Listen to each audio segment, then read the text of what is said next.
And مجھے وہ غالب کا وہ شعر یاد آتا ہے یہ ججمنٹ پڑھ کے جو غالب نے رقیب کے حوالے سے کہا تھا کہ کتنے شیریں ہیں تیرے رب کے رقیب گالیاں کھا کے بے مزہ نہ ہوا.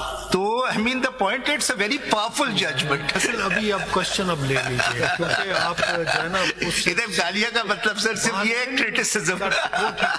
اب میں تو بالکل اور میں ارج کروں گا کیونکہ سارا پاکستان دیکھ رہا ہے کہ the minority judgment, I disagree with the majority judgment of Justice Amin Uddin, but it is a very forceful judgment. And مجھے وہ غالب کا وہ شعر یاد آتا ہے یہ ججمنٹ پڑھ کے جو غالب نے رقیب کے حوالے سے کہا تھا کہ کتنے شیریں ہیں تیرے رب کے رقیب گالیاں کھا کے بے مزہ نہ ہوا. تو I mean the point, it's a very powerful judgment. اصل ابھی آپ کوشچن اب لے لیجیے کیونکہ آپ جو ہے نا ادھر گالیاں کا مطلب سر صرف یہ ایک کرٹیسزم. اب یہ بتائیے میں گالیاں ہم بول چال کو بھی کہتے ہیں. یہ جو جماعت صاحب نے کہا نا کہ صرف رسپانسبلٹی الیکشن کمیشن اور کورٹ کی نہیں ہے جی.